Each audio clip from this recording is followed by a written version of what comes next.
Shalom saudara. Ya, luar biasa kabar. Amin. Amin. Yang online juga demikian. Ada pastor, ada Yani ya, karena Selo sedang sakit perut. Oh, Jingjing. Ya, ada Jingjing juga. Selamat pagi Jingjing. Ya. Pastor sedang flu, batuk ya. Seperti yang dinyatakan oleh Yudi tadi bahwa bagaimana Tuhan memberikan sebuah pemulihan yang luar biasa pada pastor ya, dan saya cukup bersyukur bahwa pemulihan yang begitu cepat buat dalam masa pasca operasi ya, ini sesuatu yang luar biasa yang Tuhan kerjakan, dan itu adalah hadiah hadiah ulang tahun saya. Hadiah ulang tahun saya bersyukur untuk segala dukungan doa, dukungan material ya, yang sudah diberikan kepada pastor dan keluarga. Saya bersyukur bahwa saya punya keluarga yang hebat, yang luar biasa di dalam Tuhan ya. Thank you.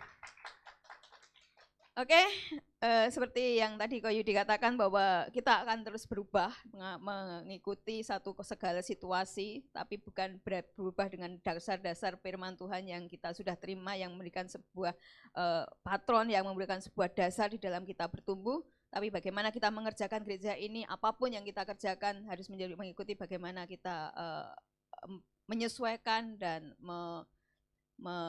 memandang apa yang dibutuhkan pada saat ini ya, termasuk gereja. Hampir syukur ya, ada keyboard apa namanya, pemain keyboard apa, gitaris, keyboardis keyboardis baru, thank you ya.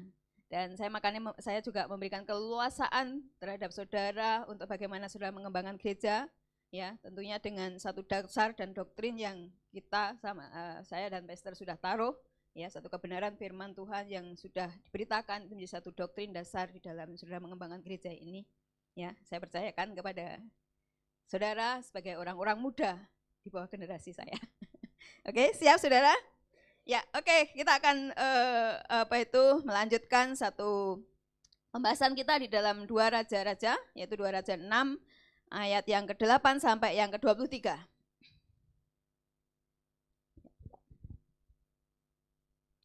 2 Raja-Raja 6 ayat 8 sampai yang ke-23, saya bacakan buat saudara, dan saudara boleh nyimak dalam hati saudara.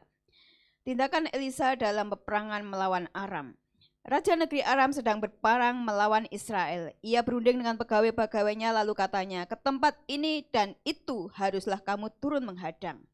Tetapi abdi Allah menyuruh orang kepada Raja Israel mengatakan, awas jangan lewat dari tempat itu, sebab orang Aram sudah turun menghadang ke sana. Sebab itu Raja Israel menyuruh orang-orang ke tempat yang disebutkan abdi Allah kepadanya. Demikianlah Elisa memperingatkan kepadanya supaya berawas-awas di sana, bukan sekali 2 kali saja. Lalu mengamuklah hati Raja Aram tentang hal itu, maka dipanggilnya lah pegawai-pegawainya, katanya kepada mereka, tidakkah dapat kamu memberitakan kepadaku siapa dari kita memihak kepada Raja Israel? Tetapi berkatalah salah seorang pegawainya, tidak tuanku Raja, melainkan Elisa, nabi yang di Israel. Dialah yang memberitahukan kepada Raja Israel tentang perkataan yang diucapkan oleh tuanku di kamar tidurmu. Berkatalah Raja, pergilah melihat di mana dia, supaya aku menyuruh orang menangkap dia. Lalu diberitahukanlahnya kepada Raja, dia ada di Dotan. Maka dikirimkannya ke sana kuda serta kereta dan tentara yang besar. Sampailah mereka pada waktu malam lalu mengepung kota itu, yaitu kota Dotan. Ketika pelayan abdi Allah bangun pagi-pagi dan pergi keluar, maka tampaklah suatu tentara dengan kuda dan kereta ada di sekeliling kota itu. Lalu berkatalah bujangnya itu kepadanya, celaka tuanku, apakah yang akan kita berbuat? Jawab Elisa, jangan takut, sebab lebih banyak yang menyertai kita daripada yang menyertai mereka. Lalu berdoalah Elisa, ya Tuhan, bukalah kiranya matanya supaya ia melihat. Maka Tuhan membuka mata bujang itu, sehingga ia melihat. Tampaklah gunung itu penuh dengan kuda dan kereta berapi sekeliling Elisa. Ketika orang-orang Aram itu turun mendatangi dia, berdoalah Elisa kepada Tuhan, Butakanlah kiranya mata orang-orang ini, maka dibutakanlah mata mereka sesuai dengan doa Elisa. Kemudian berkatalah Elisa kepada mereka, bukan ini jalannya dan bukan ini kotanya. Ikutlah aku, maka aku akan mengantarkan kamu kepada orang-orang yang kamu cari. Lalu diantarkannya mereka ke Samaria. Segera sesudah mereka sampai ke Samaria, berkatalah Elisa, ya Tuhan, bukalah mata orang-orang ini supaya mereka melihat. Lalu Tuhan membuka mata mereka sehingga mereka melihat, dan heran mereka ada di tengah-tengah Samaria. Lalu bertanyalah Raja Israel kepada Elisa, tak kala melihat mereka, kubunuhkah mereka Bapak?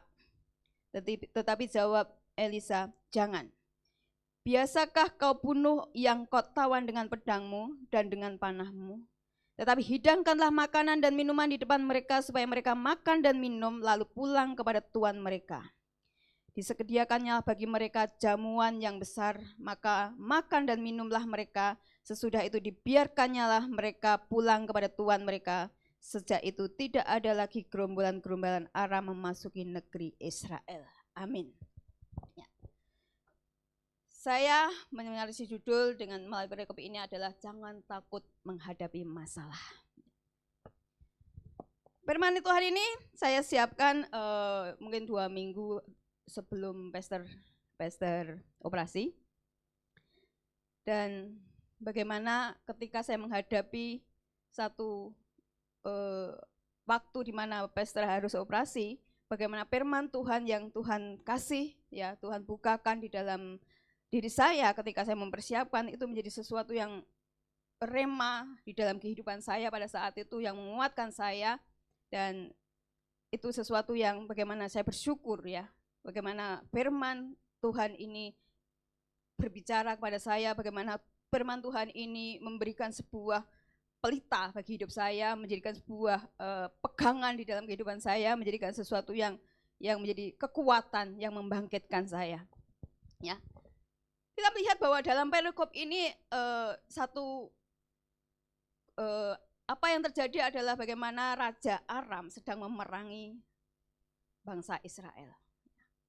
Dan adalah sesuatu yang normal ketika orang mau maju perang adalah membuat sebuah strategi. Maka dikatakan di dalam ayat 8 ya tadi, bahwa Raja Aram ini berunding dengan pegawai-pegawainya tentang sebuah strategi yang akan dilakukannya ya, untuk mengalahkan bangsa Israel yang diperangi. Ya. Itu sesuatu yang normal. Tapi bagaimana kita melihat di dalam satu cerita ini adalah strategi yang dimainkan oleh Raja Aram, yang dirundingkan dengan pegawai-pegawainya di kamar tidurnya pada saat itu dinyatakan seperti itu, adalah ketika strategi dikerjakan, maka dia mengalami apa yang namanya song. Ya, song ya.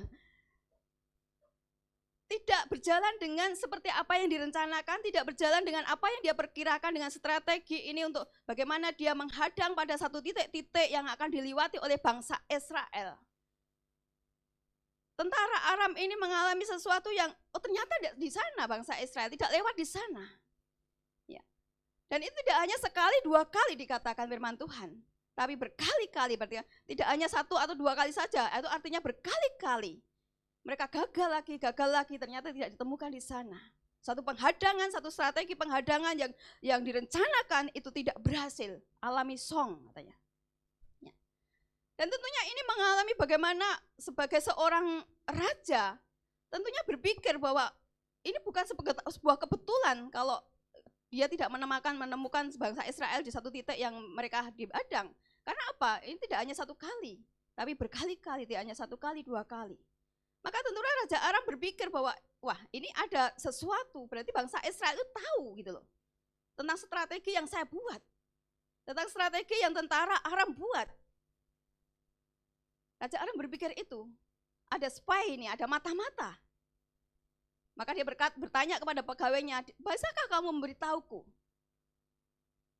orang-orang yang dari kita yang berpihak kepada bangsa Israel, yang menjadi mata-mata kita, yang memberitakan strategi kita, apa yang kita buat, apa yang kita rencanakan, itu akhirnya gagal. Yang mereka orang Israel tahu itu. Dan pegawainya menjawab adalah, bukan, Tuhan dan pihak kita. Tapi pegawainya itu menjawab itu adalah pekerjaan Nabi Elisa. Ya. Ini sesuatu yang luar biasa. Bagaimana? Sekali lagi, satu pekerjaan Tuhan, bagaimana Allah memperlengkapi sesuatu yang mustahil. Ya. Dan kenapa seorang prajurit daripada Raja Aram ini tahu langsung, oh bukan dari kita, tetapi Nabi Elisa. Ya. Kenapa mereka tahu bahwa itu Nabi Elisa, bahwa itu pekerjaan Nabi Elisa? Ya. Di Alkitab tidak diceritakan tentang hal itu, tapi itu adalah sebuah perkiraan dengan melihat sebuah fakta tentang satu rekam jejak apa yang dikerjakan oleh Nabi Elisa sebelumnya, bagaimana mujizat Allah dikerjakan melalui kehidupan Nabi Elisa. Maka para prajurit ini membuat perkiraan bahwa ini pekerjaan daripada Nabi Elisa. Ini sesuatu yang dilakukan oleh Nabi Elisa ketika dia mampu mendengar apa yang diperkatakan oleh Raja Aram di tempat tidurnya.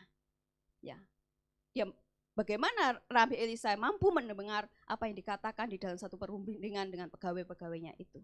Ini adalah sesuatu yang mustahil, tapi bagaimana Tuhan mengerjakan, Tuhan memperlengkapi, Tuhan memberikan, dan ini menunjukkan bagaimana pemeliharaan Allah atas bangsa pilihan Tuhan.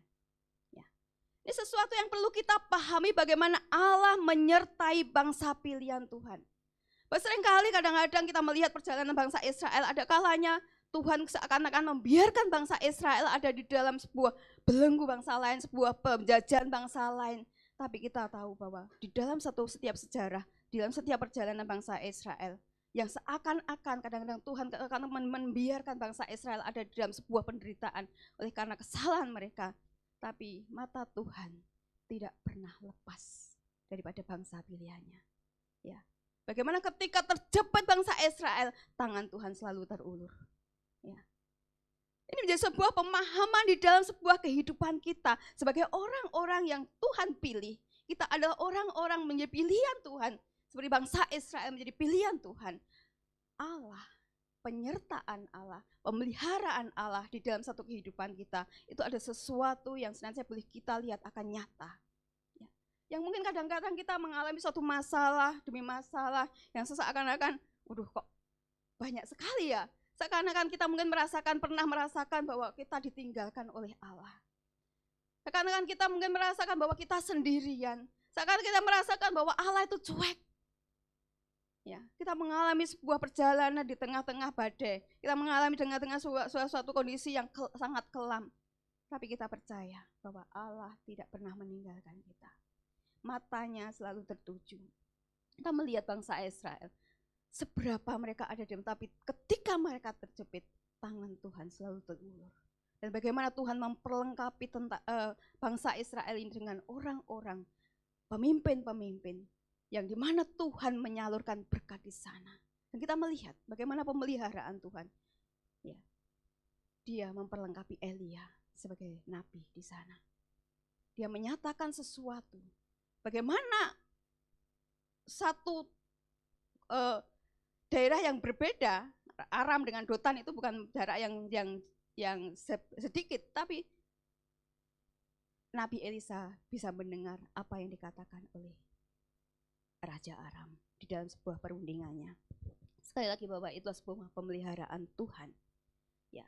Dengan sebuah kondisi menghadapi demikian, ya, bahwa ada orang yang menggagalkan satu strategi, maka murkalah. Itu sesuatu yang murkalah Raja Aram ini. Ya. Dan maka peperangan berbalik. Kalau tadi berperang melawan bangsa Israel, karena ada sebuah kejadian ini, maka peperangan adalah melawan Nabi Elisa secara pribadi. Ya. Dan sesuatu yang mungkin karena emosinya atau karena amarahnya melawan satu orang. Raja Aram mengirimkan kereta, kuda, dan tentara yang sangat banyak, dikatakan demikian.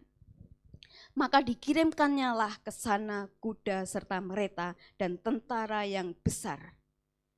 Sampailah mereka pada waktu malam lalu mengepung kota itu. Ini sesuatu yang apakah Raja Aram berpikir bahwa Nabi Elisa ini sesuatu yang hebat, ataukah Raja Aram karena sebuah marah sehingga mengirimkan sebuah tentara yang besar untuk memusuhi, untuk berperang dengan satu orang, untuk menangkap satu orang, yaitu Nabi Elisa. Dan itu satu kondisi yang dihadapi ketika bangsa kerajaan Aram, tentara Aram itu mengepung satu kota di mana Elisa tinggal, yaitu Dotan dikatakan. Ya, ini sesuatu yang mungkin sangat membuat kegalauan, sangat membuat kepanikan, ya. Dan ini terlihat dalam diri seorang bujang daripada Nabi Elisa. Dikatakan bahwa dia berkata bahwa celakalah Tuanku. Apa yang harus ku perbuat? Apa yang harus kita perbuat menghadapi ketika dia melihat sebuah tentara besar yang dikirimkan oleh Raja Aram untuk mengepung, untuk menangkap Nabi Elisa. Sesuatu kepanikan, sesuatu yang menakutkan, bahkan sesuatu yang mungkin satu kondisi yang bagi dalam kubu Elisa adalah sebuah kiamat. Bagaimana satu orang menghadapi tentara yang besar, menghadapi pasukan perang yang luar biasa dari kerajaan yang besar. Sesuatu kepanikan terjadi, tetapi apa yang dikatakan oleh Nabi Elisa, yang itu juga bisa menjadi spirit bagi kita ketika kita menghadapi sebuah masalah. Ketika kita semua menghadapi satu kondisi yang membuat kita panik, satu kondisi yang tidak pernah kita pikirkan, yang satu kondisi di mana kita tidak berdaya terhadap segala sesuatu keadaan yang terjadi, yang mungkin kita nggak tahu bagaimana ada sesuatu yang tidak seimbang, dan bagaimana kita mau mengerjakan sesuatu itu berperang dalam satu kondisi keadaan kita gitu loh. Bagaimana kita menghadapi keadaan kita. Ya. Ini satu perkataan Nabi Elisa menjadi sebuah spirit yang harus kita bagaimana Nabi Elisa katakan jangan takut. Ya. Jangan takut. Artinya apa? Untuk tidak menjadi kita khawatir, untuk kita tidak menjadi cemas, untuk kita tidak menjadi putus asa, untuk kita tidak menjadi lemah oleh karena satu masalah yang kita hadapi. Jangan takut. Bukan karena siapa kita, bukan karena kekuatan kita, bukan karena apa yang kita kerjakan, tapi karena ketika Elisa mengatakan demikian, jangan takut oleh karena Allah yang dia sembah, yang menyertai dia. Ya. Allah yang dia sembah, yang menjadi kekuatan bagi dia.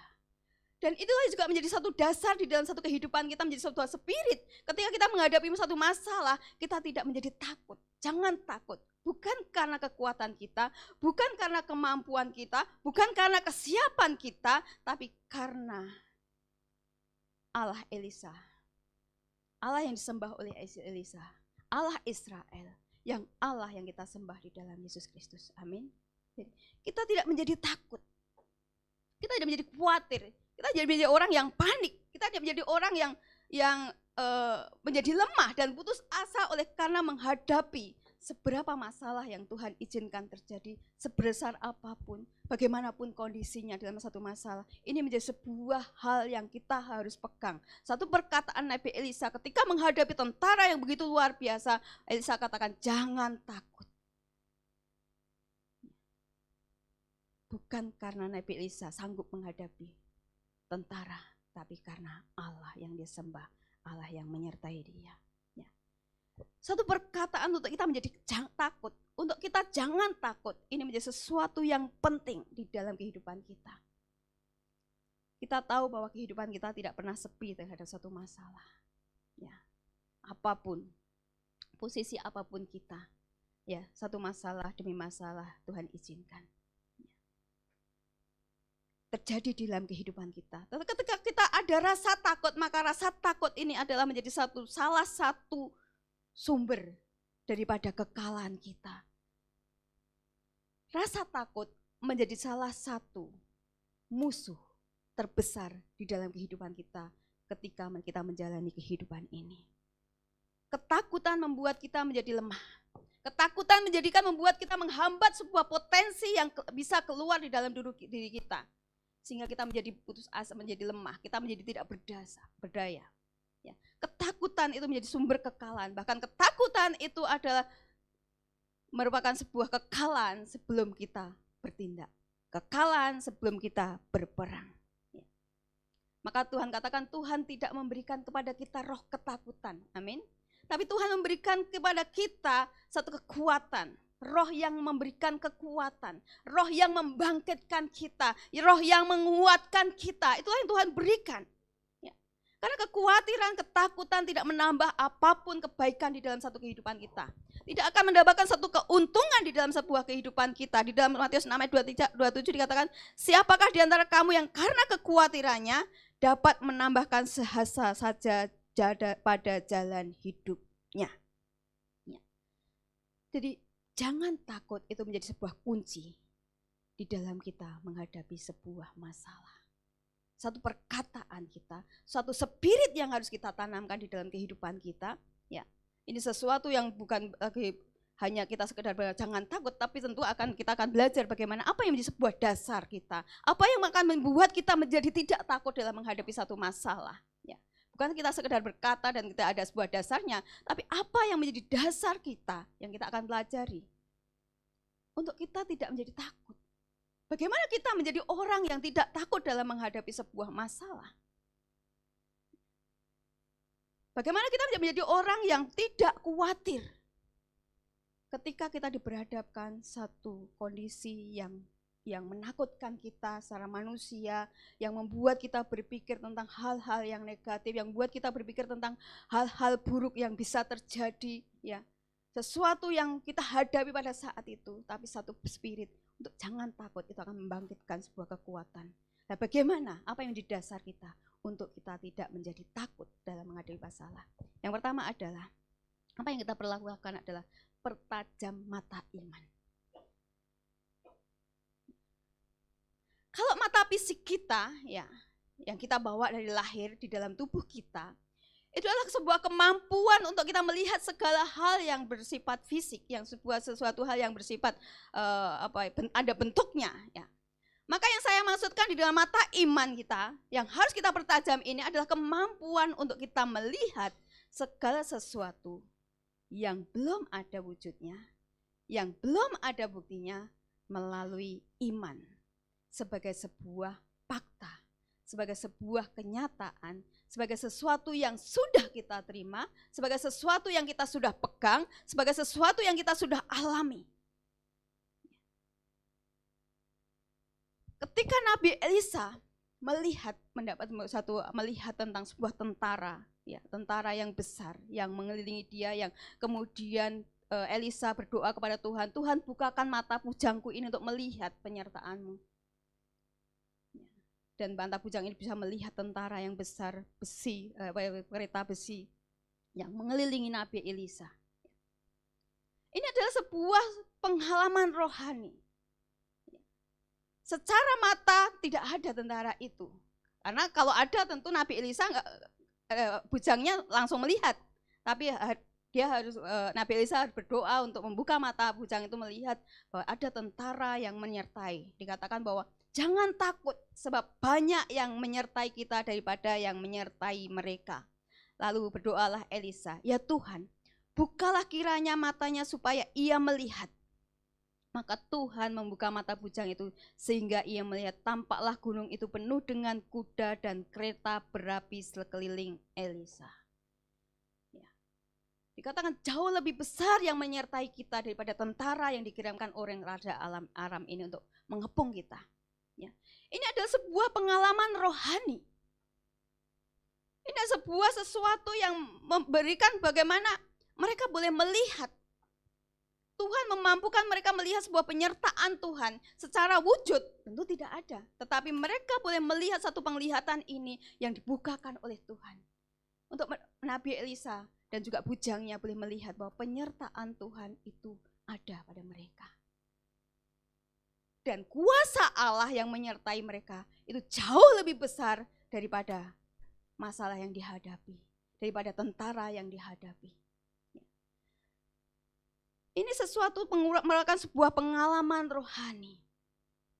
Nah, Ketika kita membaca firman Tuhan di dalam di dalam Alkitab sebagai satu firman Tuhan menjadi satu dasar di dalam kehidupan kita, kita melihat suatu janji-janji Tuhan. Kita melihat akan kuasa Tuhan. Kita akan melihat bagaimana pekerjaan keajaiban Tuhan. Bagaimana kita melihat bagaimana mujizat Tuhan dikerjakan di sana. Bagaimana Allah menjadi satu pribadi yang menyertai kita. Itu satu pernyataan yang jelas dikatakan oleh Alkitab untuk kita.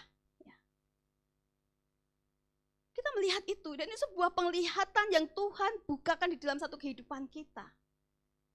Nah, satu janji-janji Tuhan yang kita baca di dalam Alkitab, bagaimana Allah menyertai, bagaimana tangan kuat kuasa Tuhan bekerja, bagaimana Allah campur tangan dalam setiap perkara untuk mendatangkan satu kebaikan.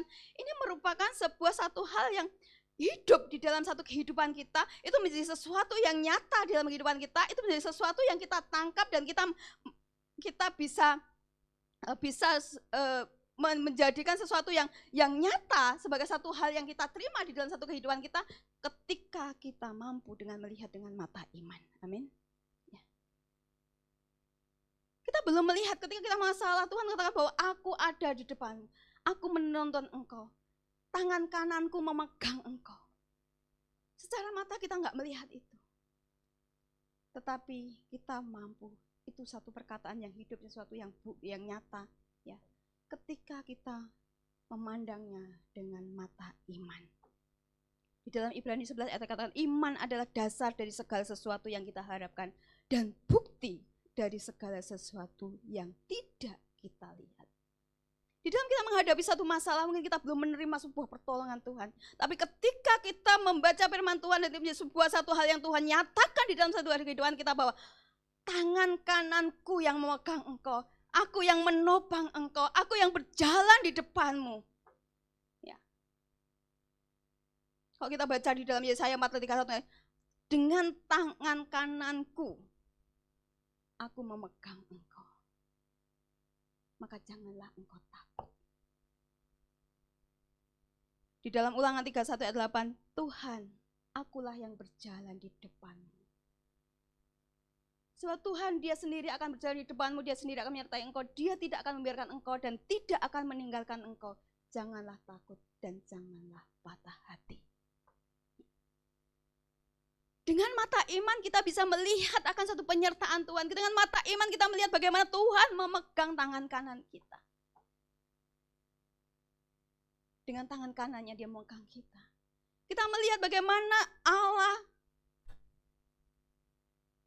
yang sanggup melakukan segala sesuatu. Tiada yang mustahil bagi dia. Dan kita bisa melihat bahwa Allah yang menyertai kita adalah Allah yang dahsyat. Allah yang lebih besar daripada setiap masalah kita. Amin. Ya.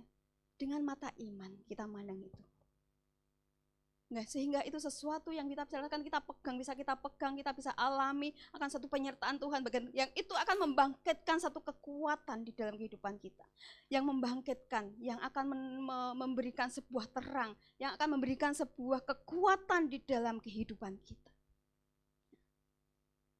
Maka bagaimana mata iman ini harus kita pertajam di dalam kehidupan kita sebagai orang percaya. Bagaimana orang percaya harus hidup oleh iman. Amin. Di dalam Roma 1 ayat 17 dikatakan, sebab di dalamnya nyata kebenaran Allah yang bertolak dari iman dan memimpin kepada iman, seperti ada tertulis, orang benar akan hidup oleh iman. Ketika bujang Elisa melihat satu penyertaan Allah seperti yang dikatakan oleh Nabi Elisa, bahwa yang menyertai kita lebih besar daripada mereka yang dikirimkan oleh Raja Aram. Ketika bujang itu bisa melihat oleh karena doa Elisa, maka bujang itu tidak lagi merasa takut. Dan inilah juga yang terjadi dalam sebuah kehidupan kita. Ketika kita hidup oleh iman, ketika kita mempertajam mata iman kita, di dalam segala apapun yang kita hadapi masalah kita memandang dengan mata iman kita bahwa Allah yang kita sembah di dalam Yesus Kristus adalah Allah yang menyertai kita. Allah yang kita sembah di dalam Yesus Kristus adalah Allah yang sanggup mengatasi, bahwa tiada yang mustahil bagi Dia. Allah yang kita sembah di dalam Yesus Kristus adalah Allah yang senantiasa ada di di pihak kita. Tuhan katakan bahwa tidak ada satupun yang dapat memisahkan kita daripada kasih Allah. Itu menunjukkan sebuah perlindungan Allah, itu menunjukkan sebuah proteksi Allah di dalam satu kehidupan kita yang Allah kerjakan di dalam Yesus Kristus. Ya.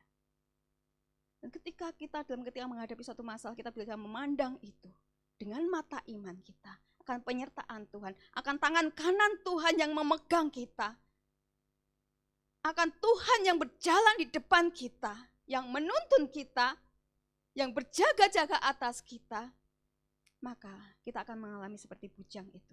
Tidak ada lagi takut.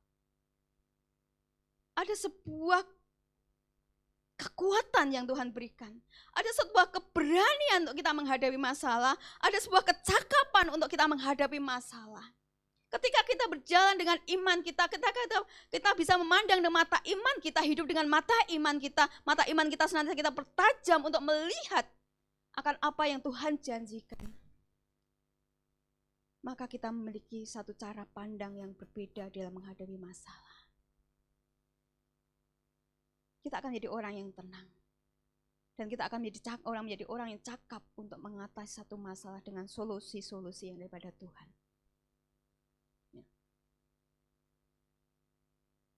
Bagaimana kita mempertajam mata iman kita? Ya, adalah kita terus bergaul dengan Tuhan. Adalah kita terus membaca firman Tuhan. Adalah terus kita merenungkan firman Tuhan. Adalah terus untuk kita memberikan waktu, kesempatan. Ya,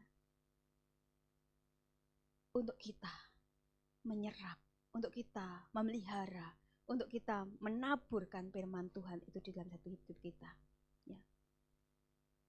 Dan untuk kita berperang melawan siasat tipu iblis, ya, yang senantiasa bekerja juga tidak berhenti-hentinya di dalam satu kehidupan kita. Ya. Inilah yang Tuhan harus kita bangun di dalam satu kehidupan kita untuk kita tidak menjadi takut.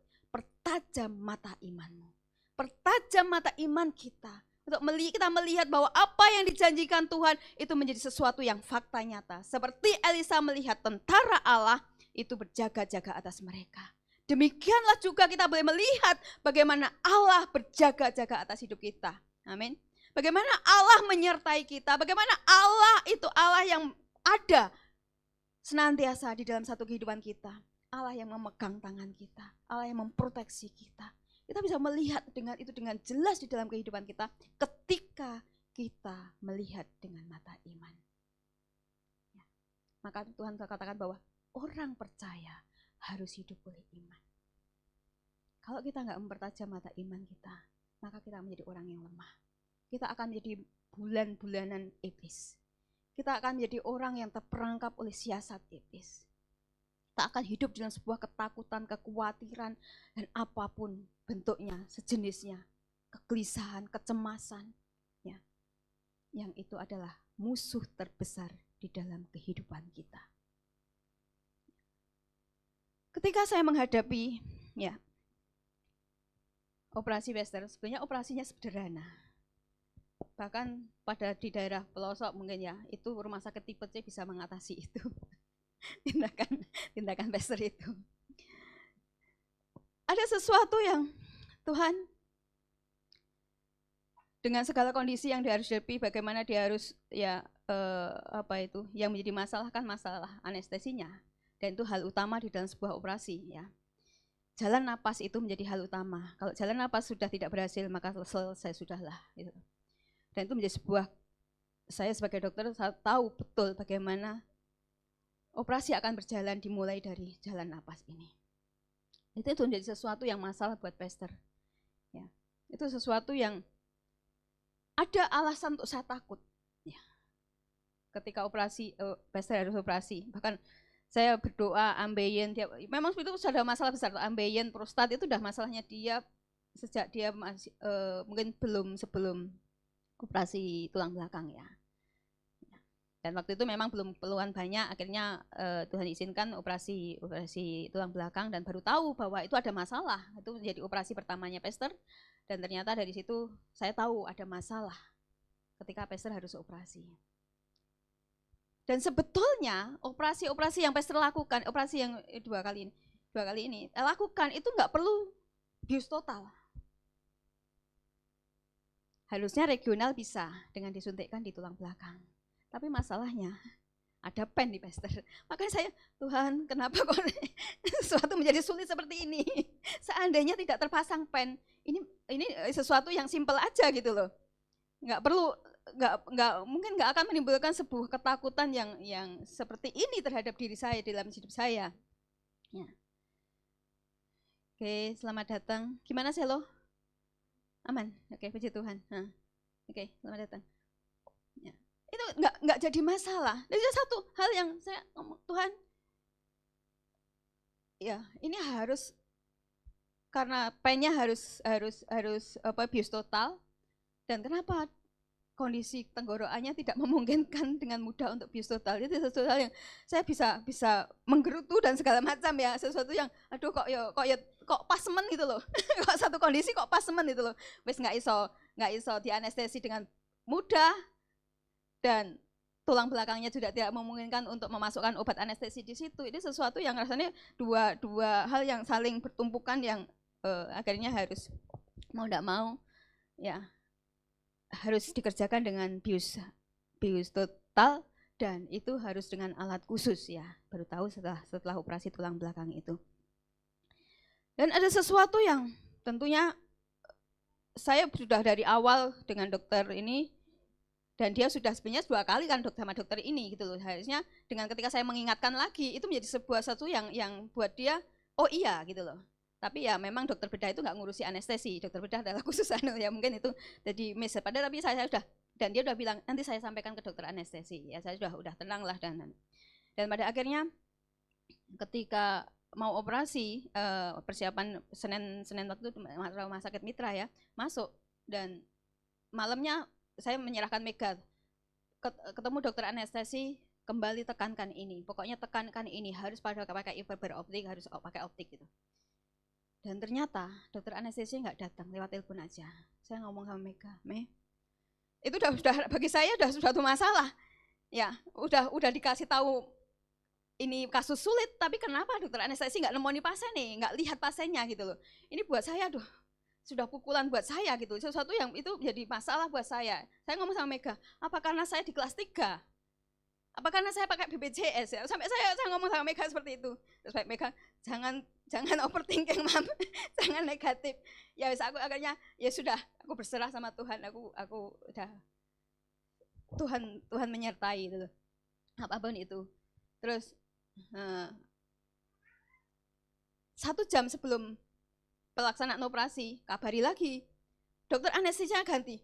Aku sampai, Tuhan, ini dokter anestesi baru, yang belum tahu apa-apa juga gitu. Saya juga, jadi pada pergantian dokter anestesi gitu loh. Membuat saya, sampai saya ngomong sama Tuhan tahu, engkau tahu, di depan pastor, Tuhan engkau tahu yang terbaik. Saya ngomong sama pastor, Tuhan tahu engkau yang terbaik. Dan saya minta sama Tuhan, permintaan saya sederhana, ketika saya menghadapi sebuah ketakutan, Tuhan, engkau tahu apa yang kubutuhkan, ya. Dia adalah tim saya dalam mempersiapkan satu generasi ini. Ya. Dia adalah tim saya. Saya butuh dia. Yang kau tahu akan kebutuhan saya. Saya butuh kehadiran dia, masih untuk mendampingi saya. Saya selalu mengatakan, Han, aku masih butuh kamu. Kamu yang kuat ya. Sampai saya tuh, dia mau operasi tuh, kamu yang kuat ya. Terus sampai saya ingatkan, besok minggu ulang tahunku ya. Harus kuat, kamu harus kuat. Sampai saya tuh, sampai mau menghadapi operasi itu seperti itu. Ketika diberitahu tentang pergantian anestesi, saya semakin ada satu buah kepanikan tersendiri ya. Ya, itu sesuatu yang siapa ini dokternya, dan tahu belum itu loh. Kan apakah dokter Bobby sudah komunikasi dengan dokter anestesi yang baru ini gitu loh. Ya, saya itu kadang-kadang sebagai dokter ya, sesama sejawat itu ada kecenderungan untuk percaya. Ya, mungkin nggak terlalu triwis ya. Ya puji Tuhan. Pastor ketika digiring ke ruang persiapan, pastor bilang gini, dok saya sudah ngantuk, saya siap ditidurkan, sudah siap tidur ini. Ya, tapi sebelum anestesi saya, tolong dokter bicara sama istri saya. Ya, supaya dokter tahu tentang saya. Kemudian akhirnya saya dipanggil itu. Dan saya ceritakan itu. Ya, kemudian dia berpikir, oh iya ya. Ya, pada titiknya akhirnya bagaimana dokter ini, dokter bedahnya dia udah muncul dengan, oke, saya salah. Saya yang keliru, saya nggak menjelaskan dengan baik. udah dengan pengakuan itu panjang itu, ya saya sudah ya dok, ya akhirnya gimana, mau dicoba toh? Enggak dok, saya minta maaf, bukan saya nggak percaya sama dokter, enggak. Tapi memang kondisinya suami saya berbeda. Jadi saya minta maaf kalau saya harus cancel untuk operasinya ini. Dan akhirnya, ya itulah bagaimana ketika saya menghadapi satu ketakutan demi ketakutan, firman Tuhan ini apa yang sudah saya persiapkan 1 minggu atau 2 minggu sebelumnya, ini menjadi sesuatu rema di dalam kehidupan saya. Saya berjalan dengan mata iman, saya harus memandang dengan mata iman, saya akan penyertaan Tuhan akan satu hal yang Tuhan bisa kerjakan gitu. Ya. Dan itu sesuatu yang luar biasa, ya. Sesuatu yang saya memiliki satu pengalaman rohani dengan Tuhan yang bagaimana pada detik-detik terakhir ya. Saya enggak tahu, saya nggak bisa bayangkan kalau dokter anestesi itu nggak manggil saya, pastor nggak ngomong untuk manggil saya. Ya, dia akan perlakukan pasien secara umum gitu loh. Ya, saya enggak tahu kesulitan. Dan dia dokter itu udah iya saya tahu, itu membuat keringat dingin saya nanti. Tapi tetap dia mau coba. Sampai aku ya, udah dokter. Saya lihat dokternya sudah pucat juga dengan cerita itu. Dia bilang, iya itu adalah dokter yang ngomong seperti itu adalah dokter senior saya. Gitu. Itu tetangga saya waktu saya ngoperasi waktu operasi tulang belakang. Tak ceritain itu senior saya gitu loh. Nah, dokter dia sudah ngomong seperti itu, ya sudah. Tapi mau dicoba tak? Ya, dia ya oke lah. Dan itulah yang, tapi pada saat itu bagaimana firman Tuhan ini, pertajam mata imanmu, pegang ya, lihat dengan mata imanmu akan satu penyertaan Tuhan. Dan Tuhan yang membuat saya bagaimana bisa tenang, bisa dalam satu hal yang saya menjadi buat galau, bagaimana saya tetap kuat, saya tetap bagaimana berkata-kata dengan pastor untuk satu hal, Tuhan akan kerjakan yang terbaik, Tuhan akan berikan yang terbaik gitu. Ya, itu hal yang menjadi satu kesaksian saya bagaimana mata iman ini harus kita pertajam dalam kehidupan kita sebagai orang percaya. Kita harus hidup dengan memandang dengan mata iman kita akan setiap apa yang Tuhan sudah sediakan buat kita, akan apa yang Tuhan sudah lakukan buat kita, akan apa yang Tuhan berikan di dalam satu kehidupan kita, supaya kita menjadi orang yang tidak takut dalam menghadapi masalah. Ada kegalauan ya, tapi kita tidak hidup dalam sebuah ketakutan, kita tidak hidup dalam sebuah kelemahan, kita tidak hidup dalam sebuah sesuatu hal yang menjadi kita menjadi orang-orang yang berputus asa, tapi kita di dalam segala menghadapi masalah. Okay, thank you. Udah satu aja, udah cukup. Kita tidak menjadi orang yang lemah, tidak menjadi putus asa dalam menghadapi sebuah masalah, tapi kita tetap menjadi orang bagaimana kita tetap mengandalkan satu anugerah Allah, tetap kita menjadi orang yang senantiasa terus terikat dengan Tuhan. Hal yang kedua, bagaimana kita, hal yang juga menjadi sebuah pertajam mata iman, kita percaya bahwa Allah sanggup mengubah yang buruk menjadi sebuah kebaikan, menjadi berkat. Ya. Allah sanggup ubah kutuk menjadi berkat. Ya. Satu kutuk kematian yang ditanggung oleh Yesus Kristus di atas kayu salib. Sebuah penderitaan di sana, sesuatu yang buruk terjadi di atas kayu salib sana. Tuhan sanggup ubah menjadi sebuah kehidupan bagi kita. Tuhan sanggup ubah menjadi berkat bagi hidup kita. Dan ini menjadi satu dasar di dalam satu kehidupan, bagaimana kita memandang dengan mata iman kita bahwa Tuhan sanggup mengubah hal yang buruk menjadi berkat. Hal yang menjadi sesuatu yang sulit itu menjadi berkat di dalam kehidupan kita. Bahkan satu hal yang kutuk itu menjadi sesuatu kehidupan bagi kita. Dalam perikop ini bagaimana rencana buruk daripada Raja Aram terhadap Nabi Elisa. Sebuah rencana kematian bagi Nabi Elisa. Sebuah rencana kejahatan bagi Nabi Elisa yang dirancang oleh Raja Aram, oleh kawan kemarahan dia. Satu rencana kecelakaan yang dibuat oleh Raja Aram terhadap Nabi Elisa. Tapi kita melihat pada akhirnya rencana kecelakaan, rencana kejahatan itu menjadi jalan berkat. Tidak hanya bagi Elisa, tapi bagi kehidupan bangsa Israel. Ya. Ada sesuatu yang bagaimana menjadikan jalan bagi raja bangsa Israel untuk mengalahkan Raja Aram, prajurit Aram. Ya. Adalah menjadi jalan bagi kemenangan keberhasilan bangsa Israel.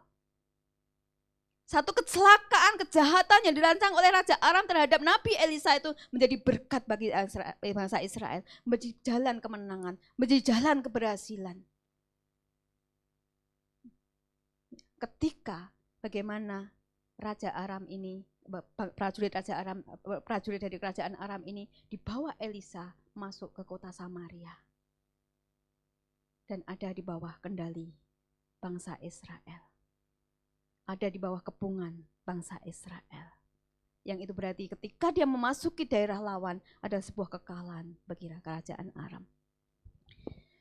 Ini yang Tuhan bisa sanggup kerjakan. Itulah sesuatu yang Tuhan sanggup rancang di dalam kehidupan kita sebagai orang percaya. Kecelakaan diubahkan menjadi kemenangan. Ketika orang-orang Aram itu turun mendatangi dia di dalam 2 Raja 6, 18-21, berdoalah Elisa kepada Tuhan, butakanlah kiranya mata orang ini, maka dibutakanlah mata mereka sesuai dengan doa Elisa. Kemudian berkatalah Elisa kepada mereka, bukan ini jalannya dan bukan ini kotanya, ikutlah aku maka aku akan mengantarkan kamu kepada orang yang kamu cari. Lalu diantarkanlah mereka kepada Samaria. Segera sesudah mereka sampai di Samaria berkatalah Elisa, ya Tuhan bukalah mata orang ini supaya mereka melihat. Lalu Tuhan membuka mata mereka sehingga mereka melihat dan heran mereka ada di tengah-tengah Samaria. Ya. Kecelakaan diubah sebagai sebuah kemenangan. Ya. Itulah satu kesanggupan yang Allah bisa lakukan di dalam satu kehidupan kita, bangsa pilihannya. Satu masalah demi masalah yang untuk diizinkan terjadi, satu hal-hal yang buruk yang mungkin dirancang oleh manusia terhadap kita, kita tidak perlu takut. Karena Tuhan sanggup mengubah yang buruk menjadi kebaikan buat kita, hidup kita. Tuhan sanggup mengubah sebuah kecelakaan untuk mendatangkan satu berkat di dalam kehidupan kita. Dan kalau kita membaca Alkitab, Dotan ini bukan sebuah kota yang terkenal, ya seperti Yerusalem, Samaria, Bethlehem.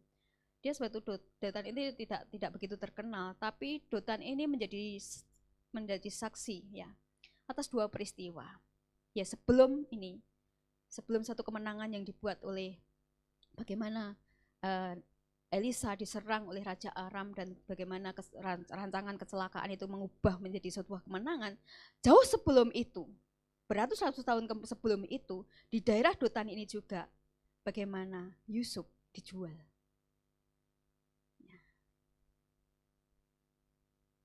Sesuatu masalah terjadi atas Yusuf, tapi bagaimana Tuhan sanggup mengubah apa yang buruk. Tuhan sanggup mengubah apa yang direncanakan manusia, kecelakaannya di luar manusia, mendatangkan satu kebaikan. Yusuf dijual di Dotan juga. Ya. Ini satu hal yang bagaimana kita melihat Alkitab memberikan kepada kita suatu peneguhan bahwa Allah itu Allah yang sanggup, yang secara luar biasa, kuat kuasanya, mujizatnya, keajaibannya. Dia sanggup mengubah apa yang menjadi sebagai suatu kecelakaan, yang suatu rencana-rencana jahat yang mungkin ada. Bahkan mungkin masalah-masalah yang terjadi dalam kehidupan kita yang kita bicara tentang suatu kesulitan, itu Tuhan sanggup ubah. Maka Tuhan berkatakan bahwa Tuhan turut bekerja di dalam segala sesuatu untuk mendatangkan satu kebaikan bagi setiap orang yang mengasihi Dia. Itulah satu kesanggupan Allah, itu sebagai satu bagaimana mujizat Allah yang bisa dikerjakan Allah di dalam satu kehidupan kita. Yusuf katakan bahwa manusia mereka yang jahat, tetapi Allah mampu, sanggup mendatangkan satu kebaikan. Di dalam Kejadian 50 ayat 20, ya. Memang kamu telah mereka-rekakan yang jahat terhadap aku, tetapi Allah telah mereka-rekakan untuk kebaikan dengan maksud melakukan seperti yang terjadi sekarang ini, yaitu memelihara hidup suatu bangsa yang besar. Ini persis yang terjadi dengan Elisa. Bagaimana kerajaan Raja Aram mereka-rekakan sesuatu yang jahat, merencanakan sesuatu yang jahat terhadap Nabi Elisa, menangkap, ya, membinasakan Nabi Elisa. Tapi Tuhan sanggup mengubah apa yang jahat, apa yang namanya sebuah kecelakaan, mendatangkan sebuah kebaikan, kemenangan bagi bangsa Israel. Ya. Bagaimana bangsa Israel keluar, menang sebagai pemenang dalam peperangan yang dirancang pada awalnya, sebetulnya Raja Aram memerangi bangsa Israel. Ya. Ketika kita mengerti, ya, satu kesanggupan Allah akan satu perkara ini, bahwa Tuhan sanggup mengubah apa yang menjadi hal buruk menjadi sebuah kebaikan, maka apapun masalah yang kita hadapi, itu menjadi dasar untuk kita tidak menjadi takut. Ya. Ada sedih, ada galau, ada mungkin bingung kita menghadapi sebuah perkara, tapi kita tidak hidup dalam sebuah ketakutan yang membuat kita depresi, yang membuat kita menjadi lemah, yang membuat kita menjadi putus asa di dalam satu kehidupan kita. Tapi kita menjadi orang yang kuat, yang cakap menanggung segala perkara di dalam kehidupan kita. Bahwa rencana Allah, rancangan Allah, damai sejahtera Allah, rancangan Allah tentang kehidupan kita, satu masa depan yang baik tidak pernah dibatalkan oleh apapun. Karena Allah sanggup menjaganya. Karena Allah sanggup menjagakannya, apa yang sudah difirmankannya, Allah menjaga apa yang sudah ditetapkan bagi kita menjadi sesuatu yang nyata dalam kehidupan kita. Amin. Ya, tidak ada orang pun yang sanggup membatalkan. Tuhan tahu yang terbaik dalam satu kehidupan kita. Ketika Tuhan menyelamatkan Elisa dari kesulitan dengan melepaskan dia dari kesulitan itu. Tapi ketika Tuhan menyelamatkan Yusuf, bagaimana Yusuf melalui kesulitan? Ya. Dan melalui kesulitan itu, bagaimana Yusuf mengalami kebaikan? Ada sebuah proses, setiap orang punya proses. Bagaimana Tuhan memproses kita di dalam kita menghadapi masalah. Tuhan bisa memakai kesulitan itu. Atau Tuhan bisa melepaskan dari kita dari segala kesulitan itu langsung. Bisa, seperti Elisa dilepaskan dari sebuah kesulitan langsung. Tapi Yusuf kita melihat, dia harus melalui kesulitan itu untuk lepas daripada satu kesulitan dan mengalami sebuah kemenangan. Itu adalah proses yang Tuhan tahu di dalam sebuah kehidupan kita. Tuhan tahu bagaimana mengerjakan kehidupan kita. Tuhan tahu lebih daripada kita. Maka satu lagu, seringkali kita nggak tahu. Ya, lagunya apa? Lagunya gimana? Iya, ya itu. Seringkali kita nggak mengerti apa yang terjadi, ya. Tapi kita perlu tahu bahwa Allah sanggup menjaga apa yang difirmankannya. Dia sanggup menjaga apa yang ditetapkan itu menjadi sebuah kenyataan di dalam sebuah kehidupan kita. Dengan caranya dia, dengan proses yang dia sangat tahu bagaimana memproses hidup kita. Apakah kita bisa langsung lepas dari kesulitan? Apakah kita harus melalui kesulitan untuk kita mengalami sebuah kemenangan? Tuhan memakai sebuah kesulitan itu untuk kita mengalami sebuah kebaikan. Ya. Maka bagian kita adalah melewati setiap proses. Bagian kita adalah ikhlas melewati sebuah proses kesulitan demi kesulitan. Ya. Karena apapun itu Tuhan sanggup mengubah menjadi kebaikan. Ketika Pastor tidak dioperasi dengan kondisi yang terjadi saat itu, ada saatnya saya marah. Sebagai seorang dokter saya marah. Saya marah, kenapa? Kenapa kok sampai dia nggak notice? Kenapa kok sampai nggak ada kunjungan? Kenapa saya banyak hal ini? Ya, pada saat itu, tapi saya katakan bahwa Tuhan, Engkau tahu yang terbaik. Saya katakan, benar-benar firman Tuhan ini yang saya berikan menjadi satu rema di dalam kehidupan saya ketika saya menjalani proses itu. Ya, itu satu hal yang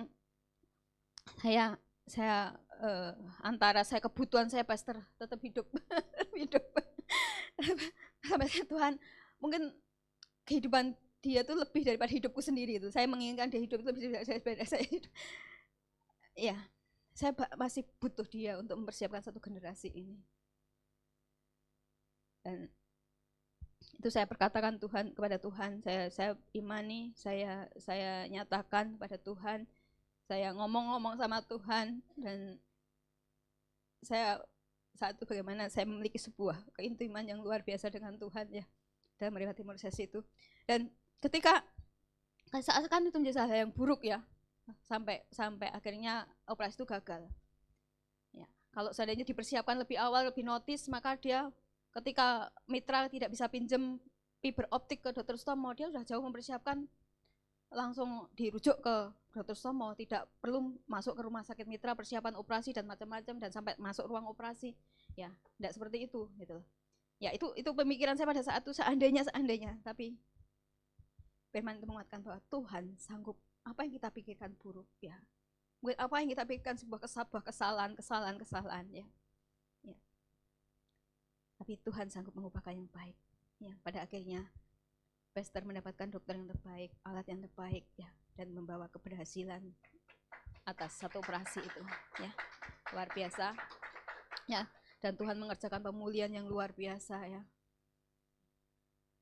Dia sudah hari keberapa? 3 badminton. Badminton, sudah sepedaan. Enggak apa-apa, Han? Enggak apa-apa. Ya sudahlah. Kamu bahagia dengan itu ya sudah. Saya sudah bahagia dengan hadiah saya. Jadi dia mau badminton aja sudah. Tapi ya tetap hati-hati, harus hati-hati jangan kecapean. Tapi Tuhan izinkan untuk flu hari ini, batuk pilek ya. Memang cuaca hari ini memang luar biasa ya, pasien saya sampai bludak-bludak, sampai saya harus beberapa kali harus pakai kuota karena membludaknya pasien, nggak sanggup menangani sampai malam. Saya kadang pagi sampai jam 12, jam 1, malam sampai jam 11 ya.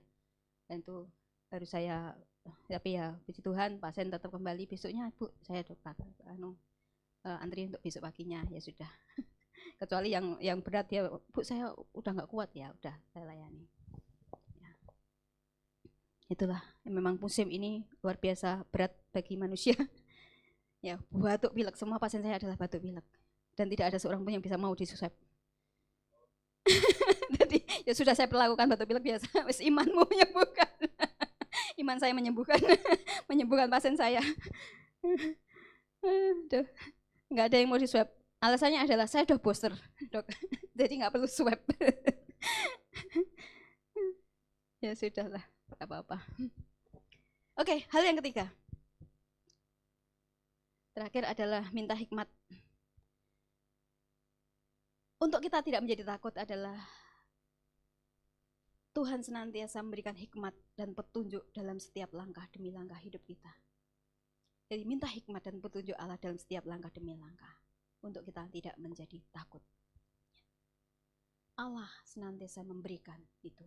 Allah senantiasa siap menuntun kita. Allah siap senantiasa mendamping kita, memberikan kepada kita hal-hal yang membuat kita mungkin bingung dalam menghadapi situasi. Tapi Tuhan memberikan satu hikmat petunjuknya. Ya. Di dalam Yakobus 1 ayat 5, mungkin bisa dibaca. Yakobus 1 ayat 1. Yakobus 1 ayat 5 ya.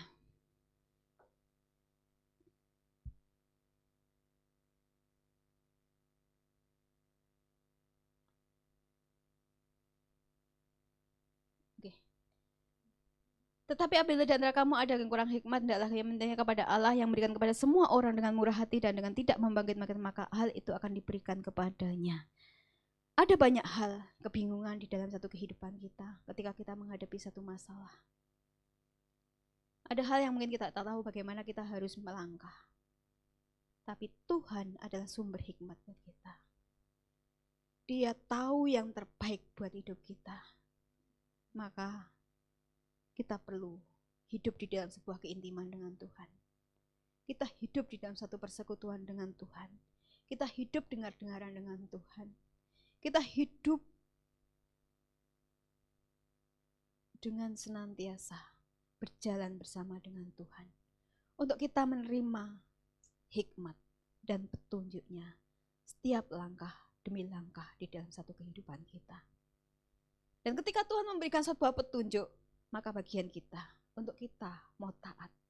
Walaupun mungkin apa yang Tuhan suruhkan ke kita untuk kita melakukan bertentangan dengan apa yang kita pikirkan.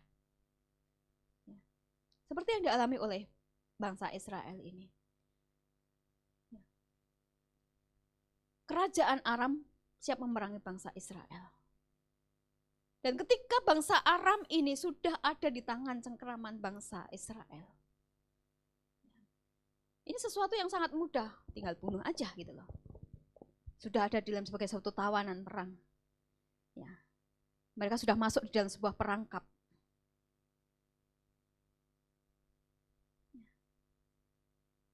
Itu sesuatu yang ya harusnya seperti itu. Ya udah dia berperang dengan kita kok, udah kita musnahkan. Musuh ada di tengah tangan kita. Apa yang kita bisa kerjakan adalah, tapi bagaimana Raja Israel ini berlaku benar. Baru kali ini. Nanti kalau kita melihat berikutnya bagaimana Raja Israel juga memerangi, bagaimana jengkel sama Nabi Elisa ya. Ini satu perjalanan Raja Israel seperti itu. Ya. Dia minta petunjuk kepada Nabi Elisa ya, sebagai wakil daripada Tuhan. Lalu bertanyalah ke Raja Israel kepada Elisa, tak kala melihat mereka, melihat tentara Aram ini. Kubunuhkah mereka Bapak? Tetapi jawabnya, jangan. Biasakah kau bunuh yang kau tawan dengan pedangmu dan dengan panahmu? Ya. Memang tidak biasa. Kalau membunuh tawanan perang, orang yang sudah masuk dalam tawanan perang itu termasuk kejahatan dalam berperang. Udah dalam perangkapnya kok itu berperang dengan orang yang sangat lemah. Ya. Maka dikatakan, jangan, biasakah kau bunuh yang kau tawan dengan pedangmu dan dengan panahmu? Secara manusia ya sudah dibunuh, mereka memerangi kita kok. Tapi kan memang sudah nggak biasa. Memang nggak biasa gitu. Orang ditawan itu, membunuh orang yang ditawan itu adalah sebuah termasuk kejahatan perang. Tapi hal yang tidak biasa lagi adalah apa yang disarankan oleh Nabi Elisa. Hidangkanlah makanan dan minuman di depan mereka. Ya. Ini orang yang memerangi, yang mau dalam rencana awal kan mereka mau memerangi bangsa Israel, mau memusnahkan bangsa Israel, mau berperang dengan bangsa Israel. Ini lebih aneh lagi, tetapi hidangkanlah. Ya memang itu tidak biasa gitu loh untuk tapi ini sangat-sangat tidak biasa juga. Tetapi hidangkanlah makanan dan minuman di depan mereka supaya mereka makan dan minum lalu pulang kepada tuan mereka. Maka disediakanlah bagi mereka jamuan yang besar, maka makan dan minumlah mereka. Ya. Ini sesuatu yang aneh juga, tapi itulah yang diberikan. Itulah satu hikmat yang turun kepada Nabi Elisa daripada Tuhan. Ya. Dan akhirnya membawa satu kemenangan yang total. Dikatakan bahwa tidak ada lagi, sejak itu tidak ada lagi gerombolan-gerombolan Aram memasuki negeri Israel. Melalui hikmat dan petunjuk yang diberikan, ya, Nabi Allah itu, bagaimana Israel mengalami satu kemenangan yang total. Itu selalu dalam kehidupan kita. Kita perlu minta petunjuk, kita perlu minta hikmat daripada Tuhan. Ya. Ketika saya menghadapi dengan segala kondisi, ya ada pergantian mendadak dokter anestesi yang tentu tidak mengenal tentang apakah satu hal yang banyak yang saya pikirkan pada saat itu. Saya minta hikmat, Tuhan kasih hikmat, Tuhan kasih petunjuk. Ya. Dan ketika saya memutuskan untuk cancel operasi, saya berdoa, Tuhan kasih hikmat saya bagaimana harus memutuskan. Ada rasa percaya kepada dokter. Mungkin bisa ya pakai alat. Memang ada alat khusus tapi bukan fiber optik. Dia menunjukkan saya punya alat khusus juga, ya. Itu pada kasus-kasus yang sulit. Ya. Dan biasanya berhasil. Tapi memang bukan fiber optik. Ya. Di saat itu bagaimana juga dokter bedahnya, mau dicoba ayo coba lagi, coba sih. Ya nanti kalau nggak berhasil dibangunkan lagi.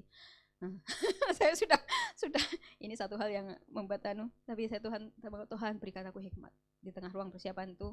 Dokter masih berlaku benar toh pakai fiber optik toh yang kemarin itu yang waktu Pak ginjal Itu kan memang saya ngomong, dan itu adalah anestesinya istrinya dokter bedah itu. Ya, mungkin komunikasinya nyambung ya, sehingga memang benar-benar bahkan ketika persiapan saya ikut masuk ruang persiapan, saya pastikan dok ini pakai fiber optik. Terus dia dokternya ini loh alatnya sudah tak pinjem ke, ya sudah, saya sudah lega gitu. Tapi kemarin tuh kan ya mitra punya peraturan sendiri gitu loh, saya nggak boleh masuk ruang persiapan. Ya sudah. Akhirnya ya ketika saya harus durhuning, ketika saya ngasih tahu fiber optik, dia harus menghubungi rumah sakit waktu itu mana Jember, rumah sakit bedah, rumah sakit menghubungi dokter anestesinya di sana, dan harus membuka filenya untuk rekam medisnya Pester ya, sampai dokter anestesi yang di mitra ini percaya bahwa kayak fiber optik. Jadi pertama nggak percaya, masa fiber optik? Iya dok, fiber optik aku. Waktu itu pinjem ke dokter Stomo aku. Saya kena cas untuk pinjamannya. Berapa pinjamnya? 1 juta lebih. Iya nek 1 juta lebih mungkin fiber optik ya. Tapi jadi ketika dia menunggu percakapan dokter anestesi dengan yang di mitra dengan yang dulu operasi Pester, ini kan cukup lama. Ya. Dan tapi ketika masih menunggu ini, dia memberikan sebuah mau dicoba atau ini dia mau menerangkan tentang alat yang dia pakai, tentang ya. Saya ngomong, Tuhan, aku berikan aku hikmat, petunjukmu. Saya ngomong sama Tuhan. Dan pada akhirnya saya mengambil suatu kesimpulan tuh, saya ngomong waktu dokter bedah sama dokter Anis, dokter, saya minta maaf, bukan saya nggak percaya. Ya, saya harus membuat keputusan untuk cancel operasi ini. Dan dia yang menghargai, dia menghargai, oke saya menghargai. Ya sudah, akhirnya itu satu hal yang satu keputusan yang juga waktu itu saya pengennya dioperasi, nggak gagal hari itu. Tapi satu kondisi ya, saya nggak berani untuk saya mengambil keputusan yang salah. Ya, dan hikmat Tuhan yang itu mendatangkan satu kebaikan sekali lagi buat Pester untuk keberhasilan ya.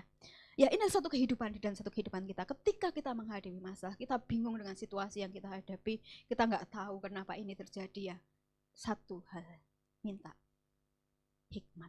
Dan Allah sang sumber hikmat, dia ada Allah pribadi yang murah hati, untuk dikatakan tadi murah hati akan memberikan itu. Apa yang kita minta, satu petunjuk daripada dia. Amin. Itulah yang menjadi dasar. Ketika Allah dengan kesiapan dia, Allah yang menyertai kita, Allah yang senantiasa berjaga-jaga di dalam hidup kita, Allah yang senantiasa pegang dengan tangan kanannya di dalam satu kehidupan kita, Allah yang senantiasa juga memberikan, siap sedia memberikan hikmat, itu menjadi satu dasar untuk kita tidak takut menghadapi satu masalah di dalam satu kehidupan kita, untuk kita tidak menjadi orang yang depresi, yang tidak punya tujuan di dalam satu kehidupan ini. Yang mengerjakan segala sesuatu dengan asal-asalan. Tapi bagaimana kita menjadi orang-orang yang punya tujuan, yang tidak sekedar menghabiskan waktu, tapi bagaimana kita hidup dengan sebuah tujuan. Sehingga kita tahu bagaimana kita boleh menghadapi, bagaimana kita tidak menjadi orang yang takut dalam menghadapi satu masalah. Ya, karena kita tahu, kita mengenal Allah yang kita sembah. Allah yang jauh lebih besar kedahsyatannya daripada masalah yang kita hadapi. Ya. Allah yang sanggup mengubah apa yang buruk menjadi kebaikan buat kita. Dan Allah yang senantiasa menjadi pendamping buat kita, memberikan hikmat dan petunjuknya di dalam kehidupan kita. Amin. Yes. Mari kita tundukkan kepala.